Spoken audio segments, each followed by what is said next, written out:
Hear these words of Anne Frank. I can feel the suffering of millions, and yet, if I look up into the heavens, I think that it will all come right, that this cruelty too will end, and that peace and tranquility will return again. In the meantime, I must uphold my ideals, for perhaps the time will come when I shall be able to carry them out. Let us worship together.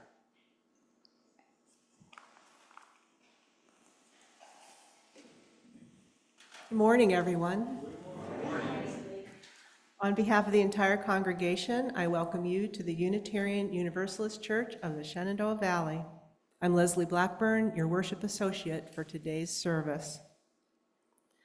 We wish to acknowledge that we are on the traditional lands of the Shawnee and the Manahoac tribes who lived in this area prior to the arrival of European settlers, who then took the land for their own.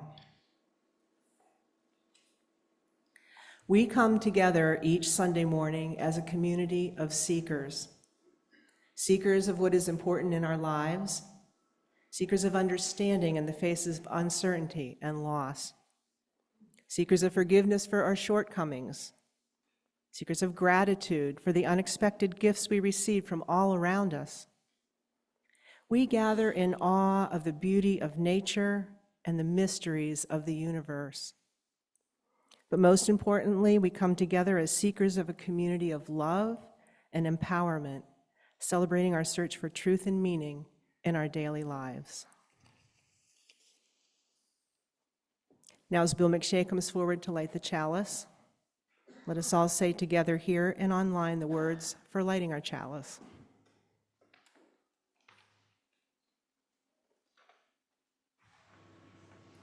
In the light of truth and in the warmth of love, we gather to seek, to sustain, to share. And I invite you to join us as we say our covenant. Love is the spirit of this church. The quest for truth is its sacrament. To dwell together in peace, to seek the truth in freedom, and to help our neighbor. To these ends, we covenant one with another. So please stand in body or spirit as we sing our opening hymn in the teal hymnal, hymn number 1000, Morning Has Come.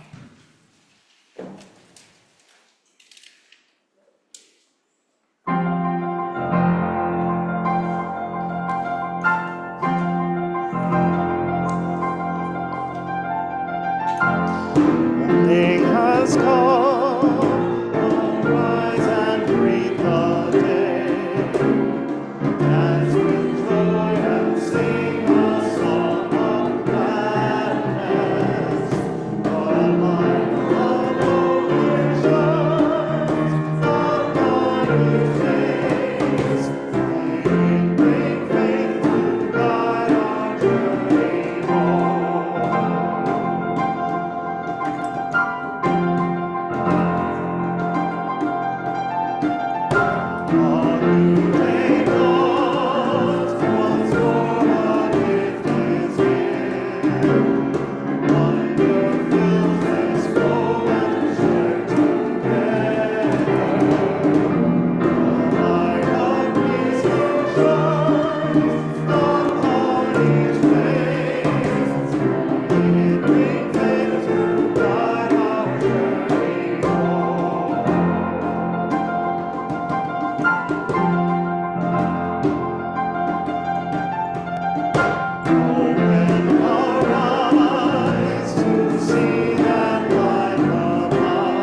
shines upon each face. May it bring faith to guide our journey home.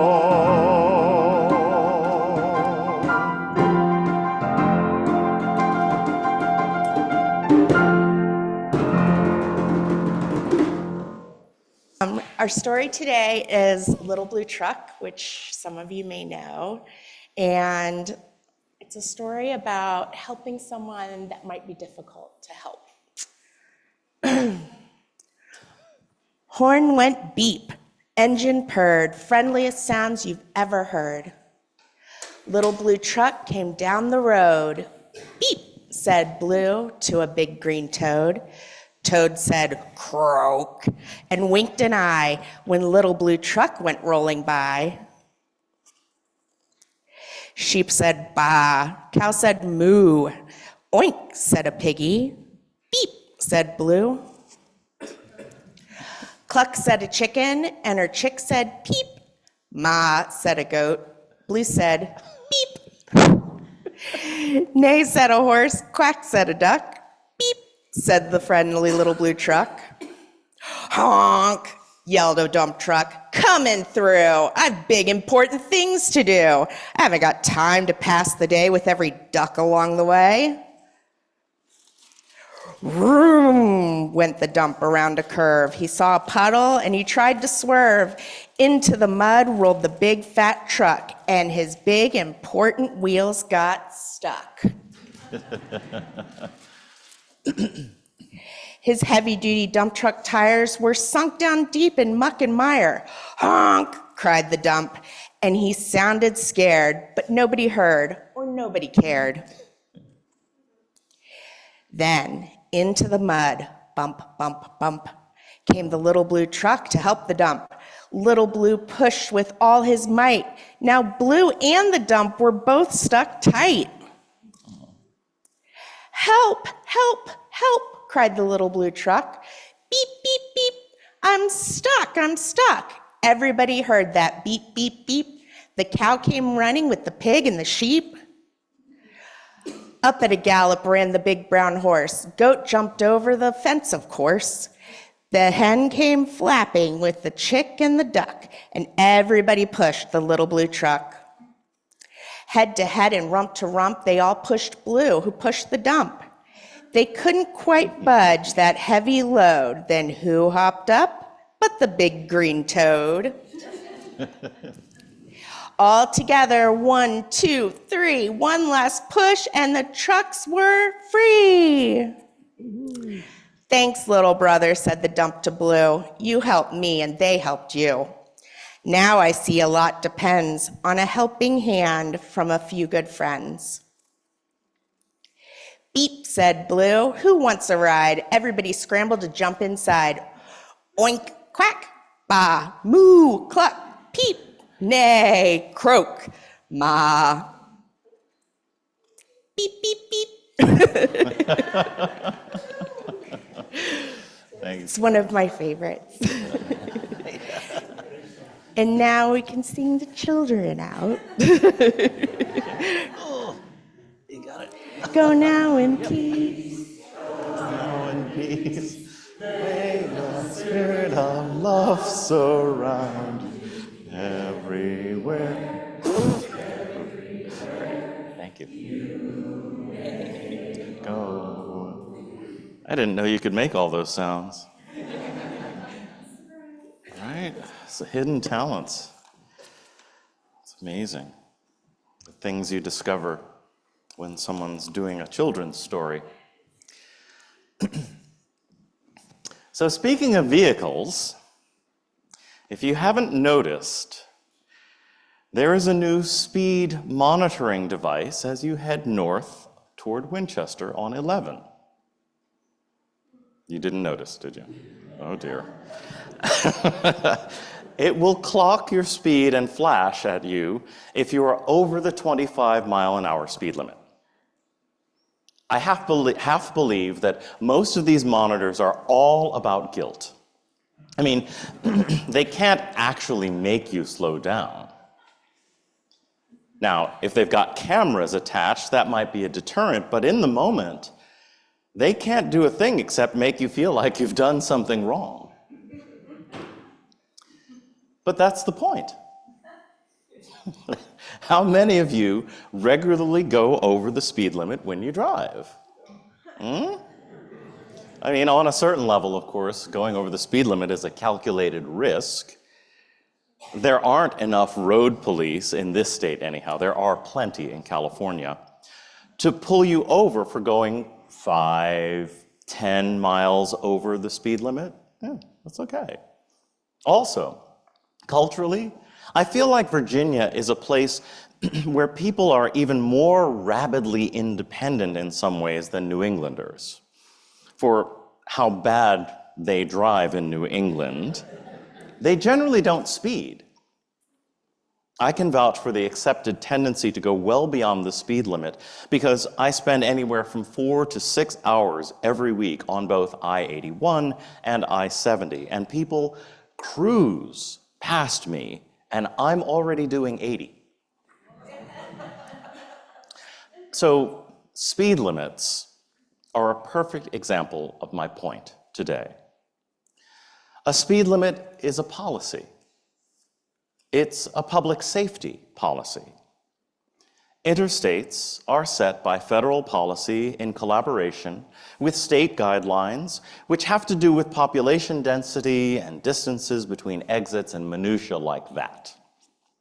Some of this is about commerce and moving goods from place to place, but it is also about averages, road fatalities, and insurance. But the real bottom line is that speed limits are designed in theory to help people, whether that is saving lives or getting from point A to point B. And clearly, Even with the guilt-inducing flashing light at the bottom of a hill after a 55-mile-an-hour speed zone, people are going to do whatever they want. This is the rub of every public policy. People are going to people. So, people are anxious right now. Since the election, many people are anticipating this vague thing called policy from the incoming administration, and they are anticipating the worst. I wish I had better news for you, but I feel fairly confident that many of us, that what many of us could have imagined even 5 years ago won't come close to what is going to happen. With weakened diversity, equity, and inclusion infrastructure, and confidence in reasonable leadership shaken, there is enough doubt in the system to allow some of the worst impulses of lawmakers to come to the top of policy. A great example of some of those worst impulses is the fact that a sitting member of Congress would attempt to move a bill preventing an incoming member of Congress who is transgender from using the bathroom that corresponds with their gender identity. Ludicrous. This sitting member of Congress, framing their bill as defending the rights of women, and having their remarks entered into the congressional record, which include not just misgendering the target of their animosity, but their full slur-driven tirade, is about as much of a breach of decorum, policy, thank you very much, as has ever been seen in Congress since the N-word was bandied about in disputes over segregation and civil rights in the 1950s and 60s, and, sadly, even more recently than that. The branch of government whose responsibility it is to create policy is currently severely weakened in its integrity. The challenge for our legislative system is that it was built on a model of 18th century old boy networking that meant that even if you argued bitterly in Congress about policy, you would still sit down for a snifter of claret with that same person after the session. That unwritten policy is dead. Lauren Boebert and Nancy Pelosi are not laughing over a cigar at the Capitol Grill. In the face of what will surely be Handmaid's Tale meets George Orwell and Lord of the Flies policies, the one saving grace is the same thing that lets you speed on the highway. People are gonna people. The first thing I learned from my boss at PolicyLink was that policy isn't people. Most often, people create policy to reflect the people they are, or more likely, the people they most want to be. Policy, at its heart, is aspirational. This is particularly true in a democracy. The whole process of voting and getting buy-in means there will always be some kind of recognition of the one or ones for whom the policy doesn't work. The dissenting voices may be completely ignored in the final policy, but they will not be silenced, not yet, anyhow. And the other thing to keep in mind is that the United States has a long history of overcoming bad, if not some of the worst policy ever created in human history. Women were prohibited from fighting as recognized and paid soldiers in both the Revolutionary and Civil Wars, yet women fought in both. Consensual intermarriage between whites and blacks was literally illegal until 1967, and there were countless intermarriages before that. Restrictive housing covenants were regularly challenged and sometimes beaten by people who refused to enforce them. Oh, and of course, resistance to and escape from slavery, which is interesting because I don't think many people, indeed many people in this room, may think about slavery as policy. But policy it was. Slavery was, before it was anything else, for the government an economic and commerce policy. This is why getting anti-lynching on the books was so hard and why we still don't have an equal rights amendment. Our Constitution does not have the mechanisms to affirm something as existential as shared humanity. Well, beyond the rather vague and ill-defined Enlightenment language of life, liberty, and the pursuit of happiness. Nowhere is there a policy in the United States Constitution that says someone is a human being.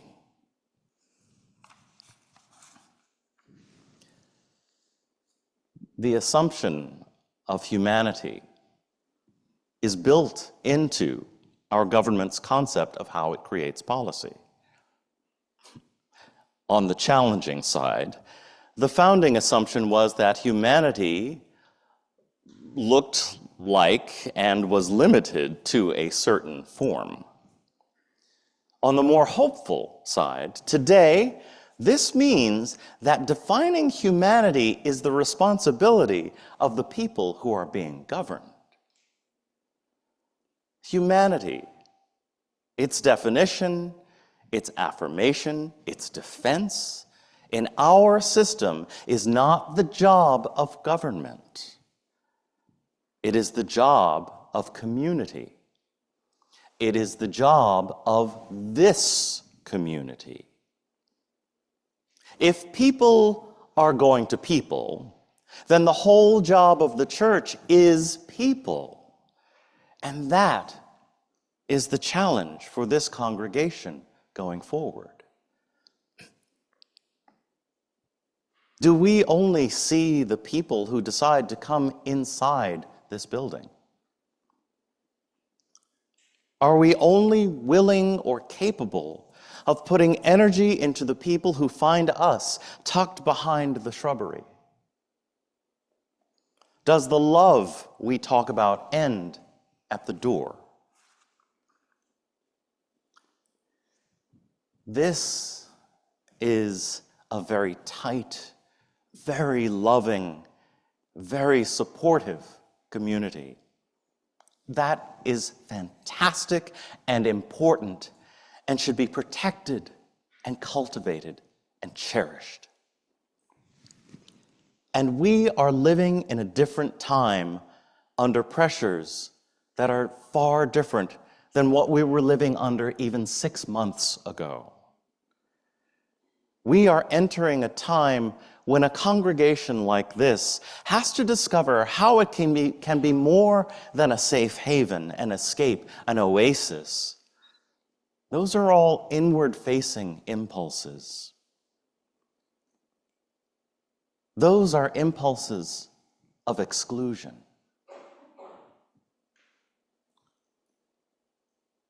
Is it possible to retain that fabric of intimacy that keeps the community knit together while also choosing to look outward?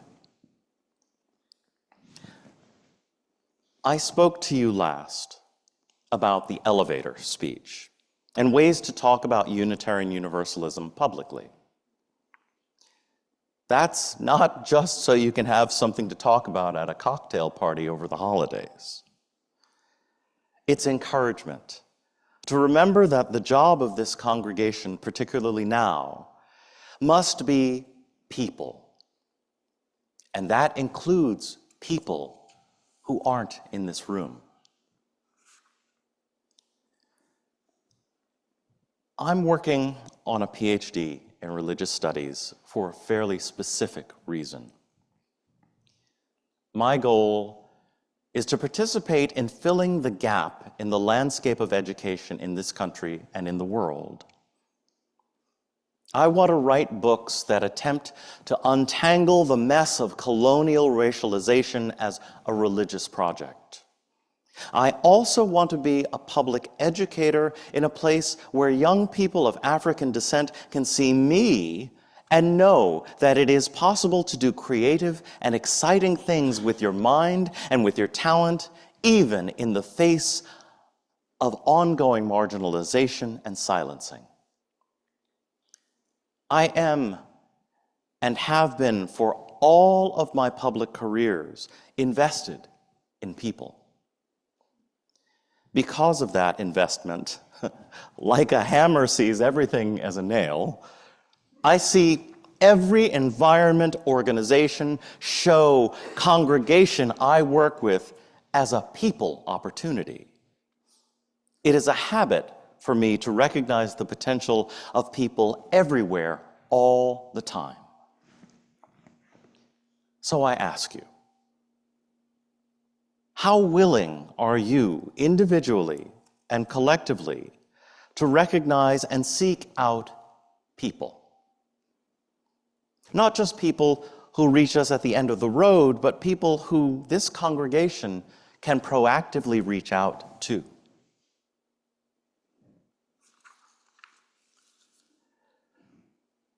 This message is called A Chill in the Air. That chill that we are all experiencing is ignorance. Willful ignorance. Defiant dumbing down. Anti-intellectualism, yes, but it is more. It is a willingness to passively allow policy to replace living, breathing people. It is a retreat from engaging a diverse and diversifying world. The most important work that this or any other Unitarian Universalist congregation can do in this moment is say no to ignorance, no to closed ears, no to denial, no to only facing inward. Whether it is local transgender rights or environmental stewardship of our land, to share it more broadly, there are ways in which this congregation can function that tells the world that you will always be on the road that prioritizes people before policy. But don't speed. May it be so.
One purpose of the church is to encourage all who gather to grow more generous in spirit and in action.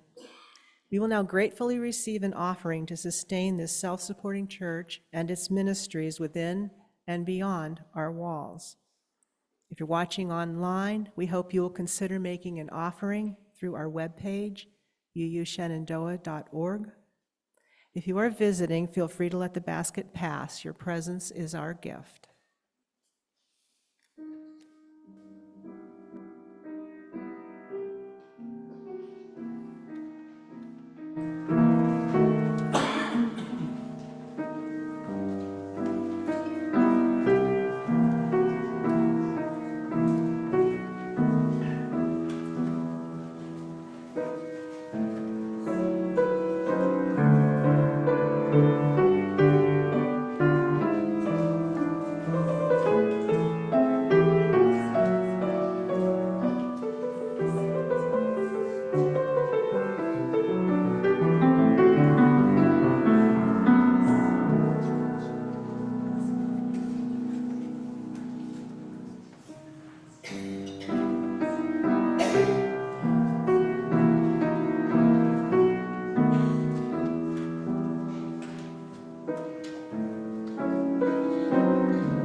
Please rise in body or spirit as we sing our closing hymn today, hymn number 38, Morning Has Broken. It's in the gray hymnal.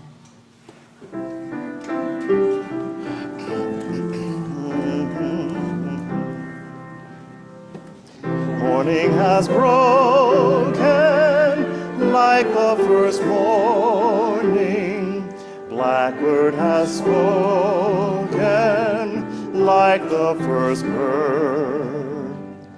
Praise for the singing, praise for the morning, praise for them springing fresh from the word. Sweet the rain's new fall, sunlit from heaven, like the first dew fall on the first grass. Praise for the sweetness of the wet garden, sprung in completeness where God's feet pass. Mine is the sunlight, mine is the morning, born of the one light Eden saw play. Praise with elation, praise every morning, God's recreation of the new day.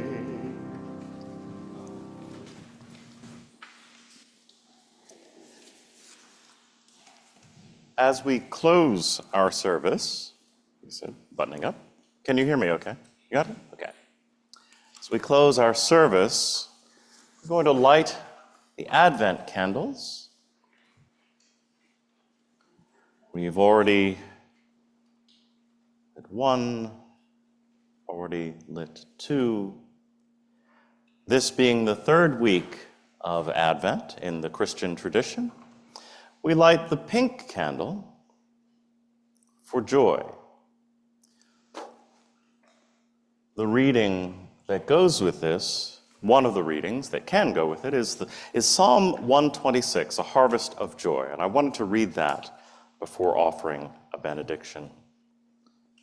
A song of ascents. When the Lord restored the fortunes of Zion, we were like those who dream. Then our mouth was filled with laughter, and our tongue with shouts of joy.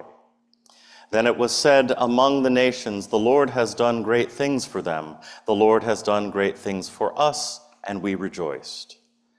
Restore our fortunes, O Lord, like the watercourses in the Negeb. May those who sow in tears reap with shouts of joy. Those who go out weeping, bearing the seed for sowing, shall come home with shouts of joy, carrying their sheaves. May we, whatever this season holds for us, for holidays are very complex for many of us, may any of those hurts or harms of the past be held in love and released into the world. May we always return to this space to be reminded of how we can be loved, how we can find joy even in desperate times, and why it is so very important that we are a community together. Blessed be.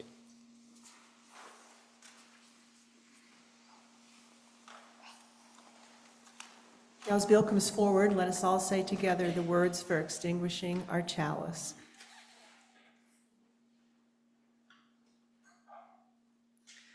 We extinguish this flame, but not the light of truth, the warmth of our community, or the fire of commitment. These we carry in our hearts until we meet again. Please remain seated for a brief postlude by Elaine.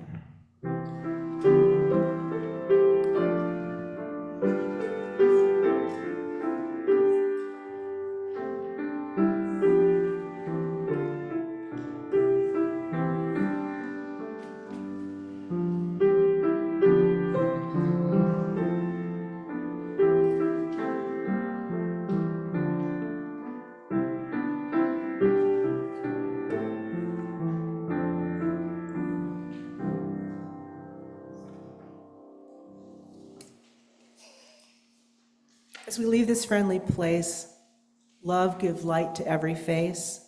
May the kindness which we learn light our hearts until we return. Blessed be, go in peace, and please join us for some coffee and refreshments. Thank you.